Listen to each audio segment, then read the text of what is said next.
Co sprawiło, że niecałe 2 miesiące po powrocie z Camino jestem tutaj znowu. I przy świetle księżyca w pełni chowającego się za górami ruszam z Saint-Jean-Pied-de-Port we Francji, aby przekroczyć Pireneje, rozpoczynając wędrówkę w stronę Santiago de Compostela. A może jeszcze dalej?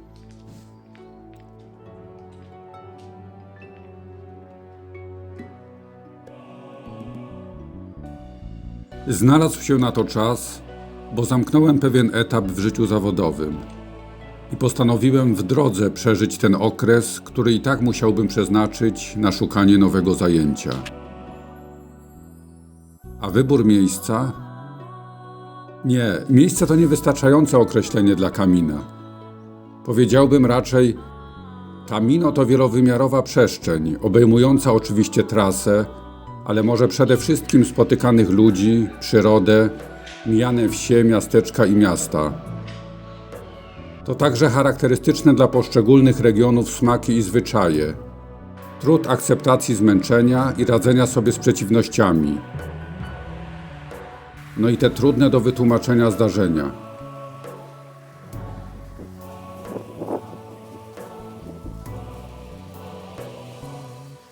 Po prostu bardzo lubię tę przestrzeń i postanowiłem posłuchać siebie i zanurzyć się w niej ponownie. Tym razem z zadaniem i nadzieją znalezienia pracy, ale też z 2 konkretnymi pytaniami. Aby na nie odpowiedzieć, postanowiłem bliżej przyglądać się ludziom, ale również sobie. Zwracać uwagę na to, co mnie spotyka, a także rozglądać się i analizować wydarzenia, które normalnie określamy jako przypadki, zbiegi okoliczności lub zrządzenia losu.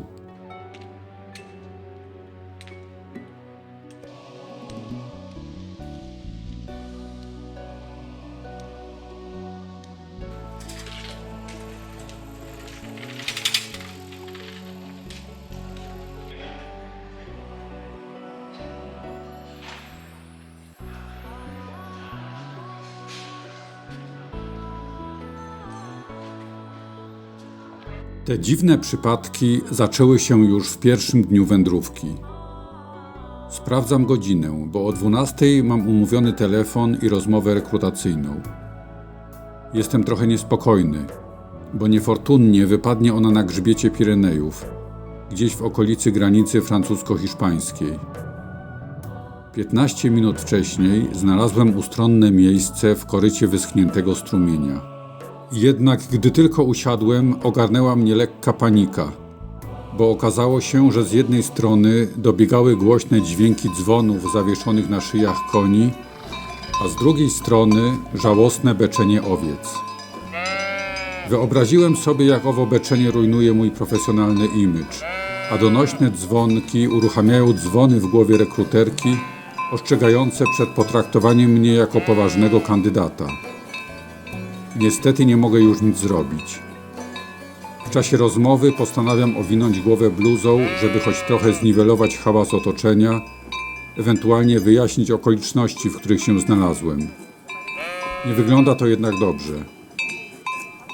Ku mojemu ogromnemu zaskoczeniu, 5 minut przed rozpoczęciem konwersacji, obydwa głosy nagle cichną i nie odzywają się ponownie w czasie półgodzinnej rozmowy. Nie potrafię racjonalnie wytłumaczyć tego, co się stało.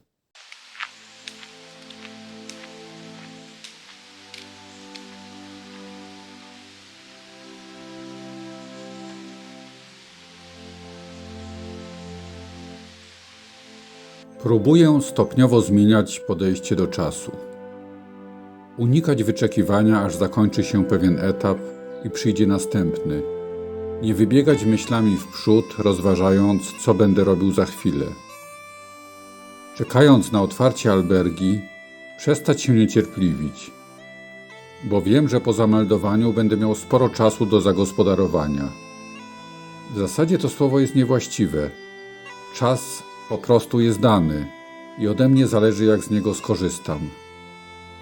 Czy spróbuję go przetrwać, zamknięty na rzeczywistość, czy może, czekając na porę kolacji, zwrócę uwagę na różne szczegóły i wczuję się w atmosferę danego miejsca.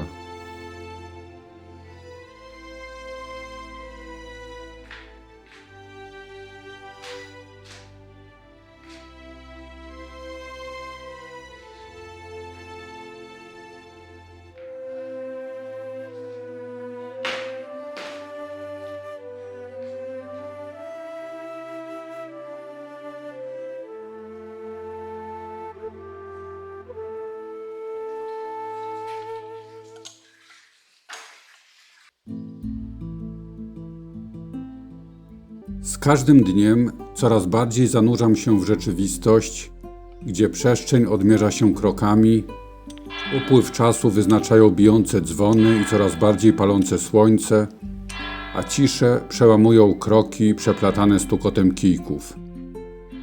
Ten trzymany w lewej ręce stuka inaczej, bo jakiś czas temu się zepsuł i skręciłem go śrubką, a wywiercony otwór na śrubę powiększa się z każdym przestukanym kilometrem. Na tej drodze życie smakuje wyraźnie, jak wyczekiwany łyk wody w upalny dzień, tortilla w barze 6 km od startu, łyk pysznej hiszpańskiej kawy. W długie, spokojne popołudnia, już po dojściu na miejsce noclegu, lubię pójść nad rzekę, usiąść na skale, słuchać szumu wody i patrzeć, jak fale porywają spadające liście i niosą je wśród rzecznych kamieni.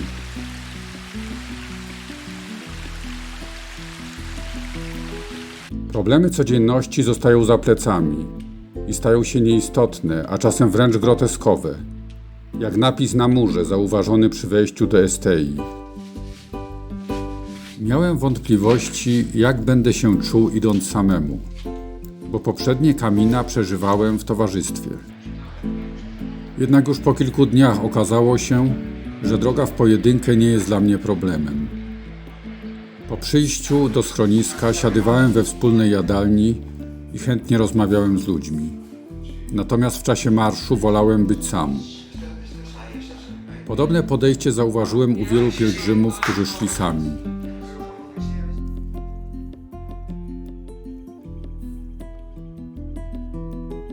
Samotny marsz pozwala nie tylko decydować o tempie i zmieniać je dostosowując do formy, zmęczenia, nastroju, nachylenia terenu czy trudności drogi, ale pozwala też zatopić się w swoich myślach, iść w ciszy albo nucić ulubioną piosenkę.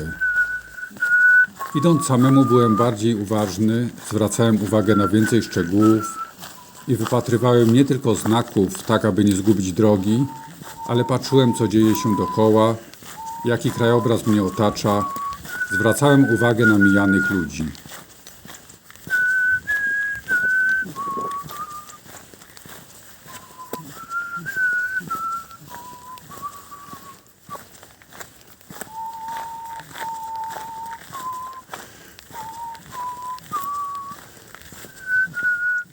Popołudnia w małych miasteczkach przynoszą pytanie: jak spędzić kilka godzin pozostałych do wieczora?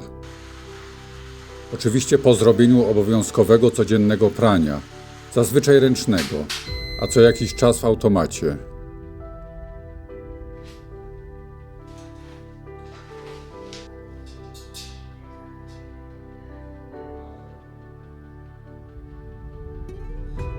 Niektórzy kładą się i leżą albo śpią w łóżku, zwłaszcza jeśli nie odpoczywali po drodze. Można też usiąść w gronie pielgrzymów, porozmawiać, czasem zagrać w szachy, przedyskutować plany na jutro, uzyskać poradę, co zrobić z bolącym kolanem albo z odciskiem. Można też pospacerować, powłóczyć się uliczkami, usiąść na ławce z pięknym widokiem.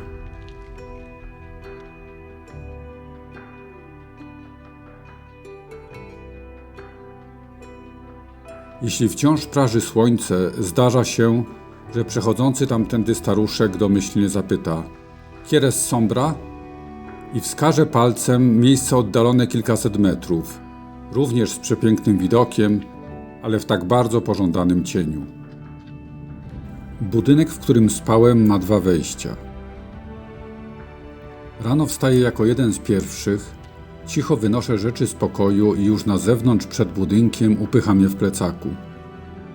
W tym momencie zdaję sobie sprawę, że drzwi do drugiej części budynku są zamknięte, a tam znajduje się lodówka, w której zostawiłem swój prowiant. Niemal w tej samej chwili widzę zapalające się światło. Stukam w szybę i proszę o otwarcie drzwi. Okazuje się, że Krystyna, wolontariuszka ze Szwajcarii, w tym dniu po raz pierwszy pełni swój dyżur i wstała wcześniej niż to w zwyczaju, żeby przygotować się do obowiązków. Ten zbieg okoliczności pozwala mi uniknąć przynajmniej godzinnego czekania i spokojnie zjeść śniadanie, a potem jeszcze w świetle księżyca ruszyć w drogę.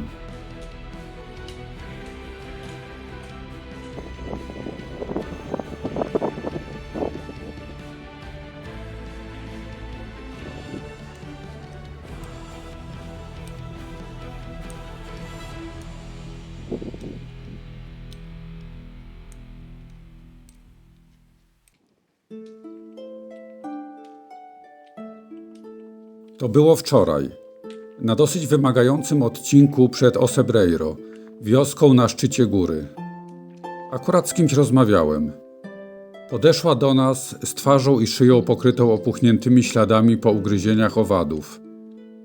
Zapytała, czy ktoś z nas już był kiedyś na Camino i wie, co zrobić z takim przypadkiem. Podejrzewała, że to sprawa pluskiew, gdyż jej dolegliwości zaczęły się po tym, jak 2 noce wcześniej przykryła twarz schroniskowym kocem. Sądząc po opuchnięciach, podejrzewałem uczulenie i zasugerowałem powrót do większej miejscowości, z której szliśmy, aby skorzystać z konsultacji lekarskiej, a przynajmniej apteki. Kobieta nawet nie chciała o tym słyszeć i zdecydowała się iść dalej, licząc na pomoc w najbliższym schronisku. Dopiero później zorientowałem się, że mieszkająca w Pekinie Naichi nie lubi się cofać. Pewną nadzieją była apteka po drodze, ale nie przypominałem sobie żadnych aptek w tej górzystej okolicy. Próbowałem poratować ją fenistilem, maścią na ugryzienia, ale niestety ku mojemu zaskoczeniu okazało się, że tubka, którą nosiłem od wielu lat na różne wyprawy, była praktycznie pusta. Jakie było moje zdziwienie, gdy po kilku minutach zobaczyliśmy charakterystyczny zielony krzyż zwiastujący aptekę. Po wypraniu wszystkich ubrań i kilku dniach zażywania leków przeciwuczuleniowych, po pluskwach czy innych owadach pozostało tylko wspomnienie.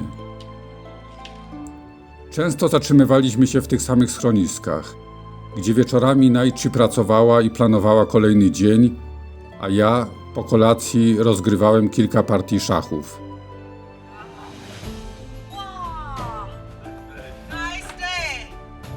Czasami rano ruszaliśmy razem albo szliśmy kawałek drogi wspólnie po spotkaniu na szlaku.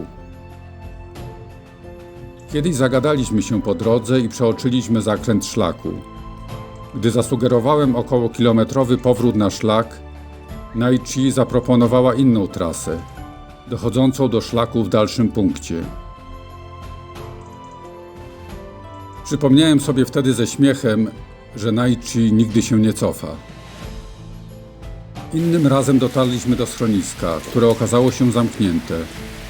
Zaczynało padać i rozważaliśmy powrót taksówką do większej miejscowości, zamówioną już przez amerykańską parę. To był jedyny przypadek rozważania skorzystania z transportu. Ostatecznie poszliśmy kolejne 8 kilometrów i już po ciemku trafiliśmy do schroniska, które zaskoczyło nas swoim wnętrzem.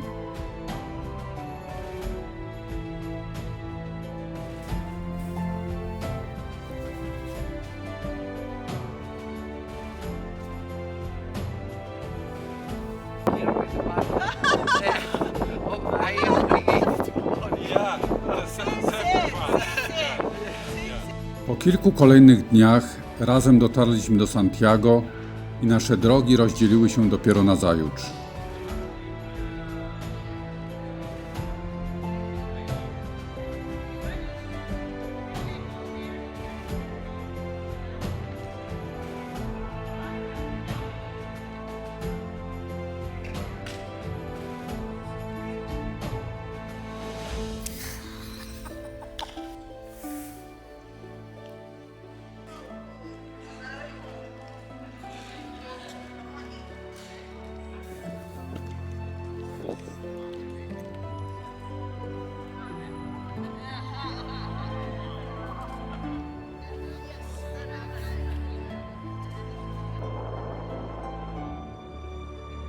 A wieczorem, widząc bliski pełni księżyc między wieżami katedry, przypominam sobie księżyc w pełni, zachodzący za jakimś pirenejskim szczytem w pierwszym dniu wędrówki.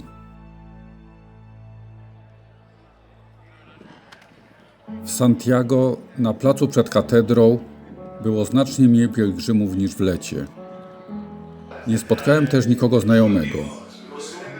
Jednak kiedy wieczorem wszedłem do katedry i czekałem na rozpoczęcie mszy, zobaczyłem przechodzącego Alvaro, Kostarykanina, z którym spotykaliśmy się prawie codziennie od początku trasy. Rano wychodził zawsze przede mną i często, gdy docierałem do schroniska, witał mnie serdecznie słowami „Brawo, Tadeo”, a także motywował do ambitnych przejść kolejnego dnia, prostym hiszpańskim komunikatem typu „mañana”, i tu padała nazwa miejscowości, oddalona o 30 lub więcej kilometrów. Podejmując wyzwanie, odpowiadałem „Nos vemos”.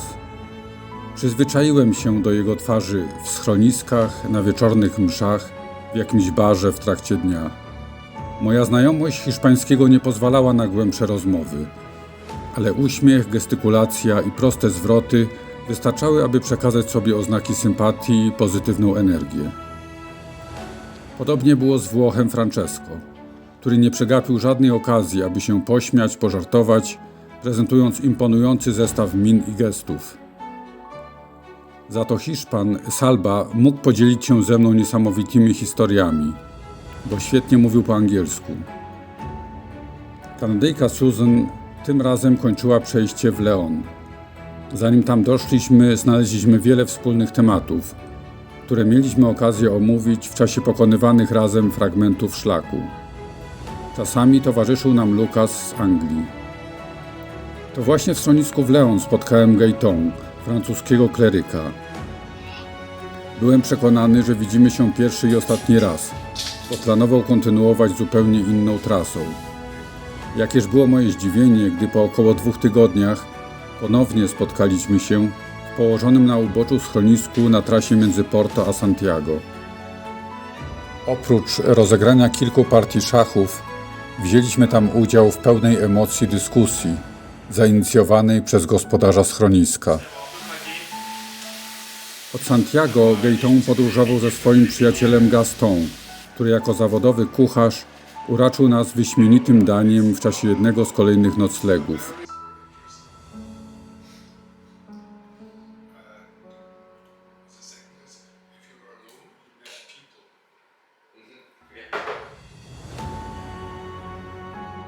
Zbliżam się do imponującego dwupoziomowego mostu łączącego Hiszpanię z Portugalią.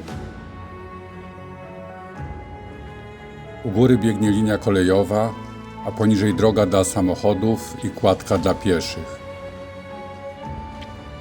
Koniec mostu znika we mgle, podobnie jak przyszłość. To kolejna granica do przekroczenia na tej drodze, tym razem oddzielająca również 2 strefy czasowe. Dzięki temu na drugi brzeg rzeki docieram młodszy, bo po hiszpańskiej stronie wchodziłem na most kilka minut przed 9, a w Portugalii schodzę z niego tuż po 8. Dzisiaj rano, tuż po przebudzeniu, popełniłem błąd. Kiedy otwarłem oczy, od razu zauważyłem zapalone światło przy wejściu do pokoju. 2 puste łóżka, na których spali ojciec i córka, Izraelczycy. Na łóżkach nadal były jednorazowe prześcieradła, które przed opuszczeniem schroniska powinno się zdejmować i wrzucać do specjalnego kosza. Obok ich łóżek leżał jakiś śmieć. Idąc do łazienki, na korytarzu zobaczyłem gotowego do wyjścia mężczyznę i od razu pomyślałem, że na pewno zna zasady zostawiania łóżek, a mimo to zlekceważył je, a ponadto nie wziął pod uwagę innych, zostawiając światło zapalone nad swoim łóżkiem, podczas gdy ludzie jeszcze spali. Wracając z łazienki, minąłem jego córkę, która wróciła do pokoju, zdjęła pościel z obu łóżek i razem z papierem z podłogi wyrzuciła ją do kosza. Izraelczycy wyszli, a ja poszedłem do kuchni zjeść śniadanie. Za jakiś czas przyszła tam Niemka Kiki, która spała w tej samej sali.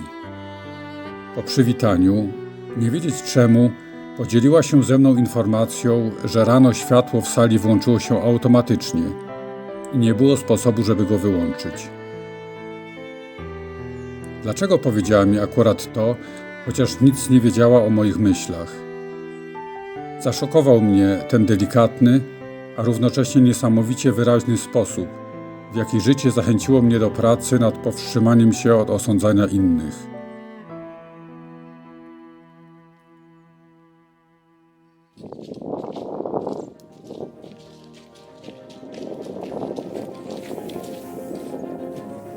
Wczorajsze popołudnie było najtrudniejsze na całej trasie. Dosłownie w ostatniej pół godzinie drogi lunął tak ulewny deszcz, że przemokłem do suchej nitki, zanim zdążyłem się dobrze zabezpieczyć. Po przyjściu do schroniska zdałem sobie sprawę, że otarcie na biodrze pod pasem plecaka prawdopodobnie się zakaziło. Wygląda kiepsko i coraz bardziej boli. Na to wszystko nałożyło się zmęczenie po przejściu ponad 30 km tego dnia. W dodatku z perspektywą spania na górnym piętrze, bo tylko takie zostało dla tak późnego przybysza. Byłem w kiepskim nastroju, ale zdawałem sobie sprawę, że trzeba działać. Zorientowałem się, że w łazience jest włączony grzejnik i tam rozwiesiłem przemoczone ubrania. Od mamy uzyskałem poradę lekarską i w aptece zaopatrzyłem się w specyfiki niezbędne do przeprowadzenia odpowiedniej procedury medycznej.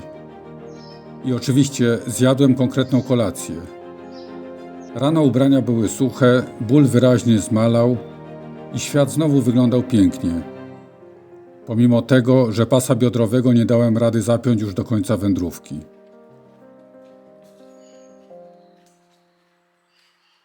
Kolejnego dnia o poranku idę zamyślony, przechodząc przez miejscowość poprzecinaną siecią brukowanych uliczek. W pewnym momencie jakaś kobieta wychodzi na balkon. Krzyczy i macha rękami.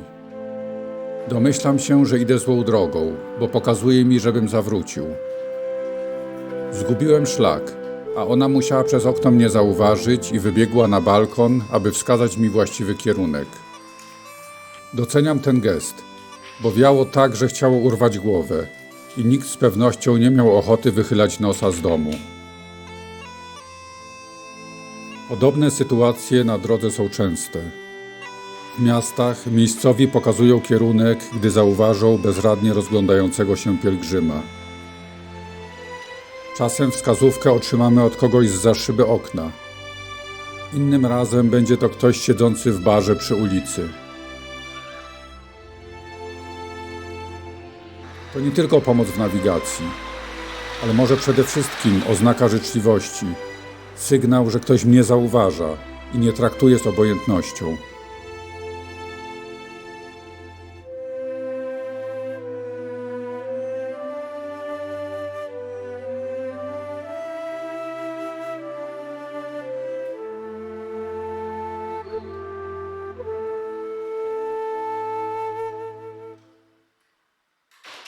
Przed wyjazdem na Camino, przy niektórych ruchach bez wyraźnej przyczyny, zaczęła mnie boleć kostka, którą skręciłem rok temu.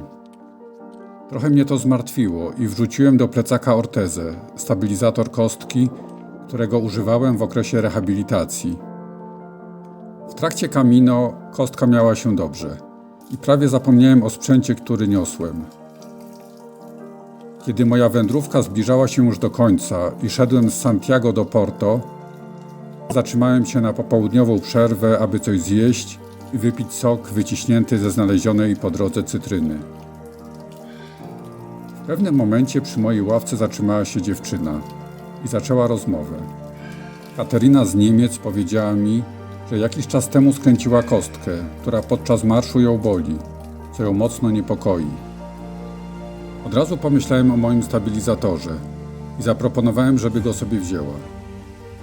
Chwilę się wahała, ale podobnie jak ja była zaskoczona tym zbiegiem okoliczności i stwierdziła, że być może właśnie jej impuls, aby się do mnie przysiąść, był po to, aby dalszą część drogi odbyć w ortezie.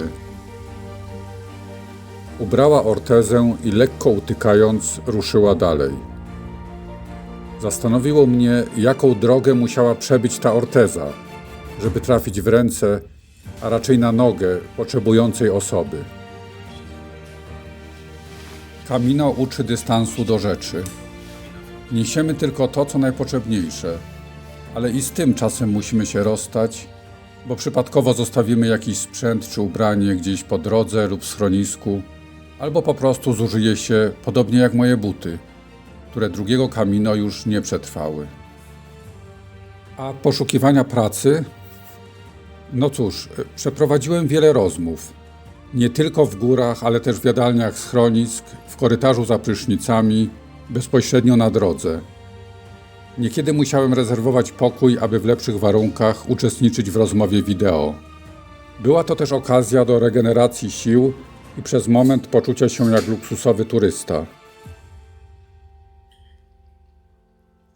Jeden z procesów rekrutacyjnych był już bardzo zaawansowany i miałem dużą nadzieję, że niedługo po powrocie podpiszę umowę.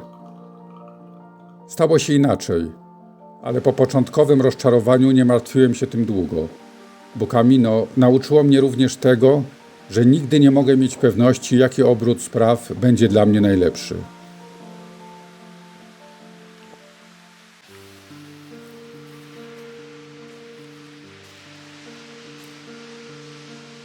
Od dawna szukam pewnej osoby.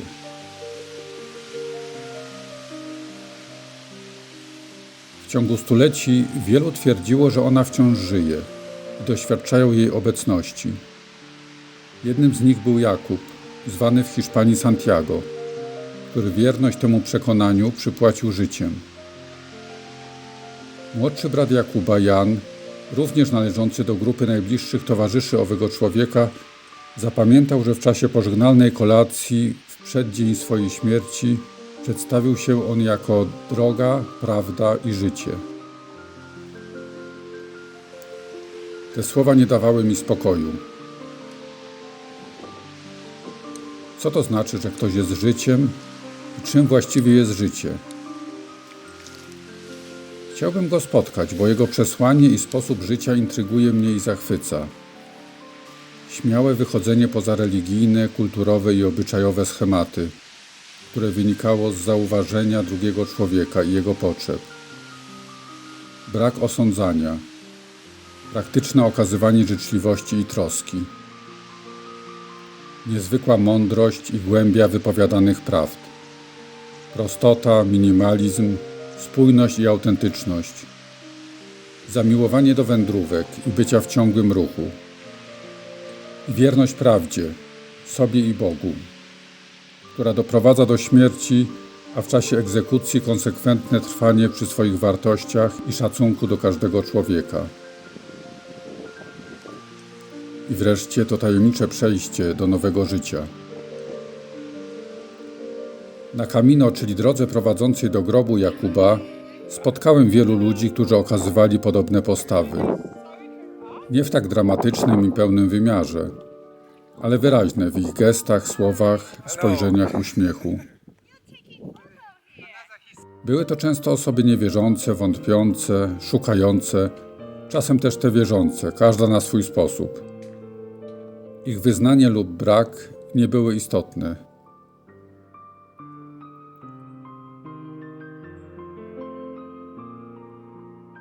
Zdawałem sobie sprawę, że poszukiwanie tej osoby jest wyzwaniem, bo nie mieści się ona w znanych mi koncepcjach miejsca i czasu.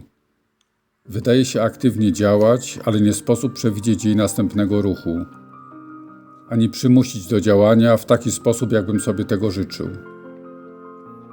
I podobnie jak w mistrzowskiej partii szachów, wykonuje posunięcia, które często wydają się nie mieć większego sensu, a dopiero po kilku następnych ruchach staje się jasne, że decydują o wyniku rozgrywki.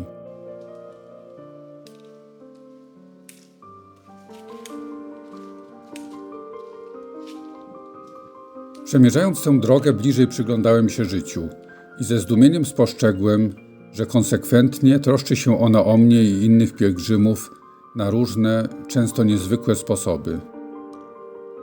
Ta troska polegała nie tylko na zaspokajaniu potrzeb, jak woda tryskająca ze skały akurat wtedy, kiedy spragniony szedłem z pustą butelką, czy pożywienie czekające na podniesienie z ziemi. To były również cenne lekcje udzielane mi niejako mimochodem, przez ludzi, sytuacje czy wydarzenia. Miałem nieodparte wrażenie, że stoi za tym właśnie ten ktoś, kogo szukam.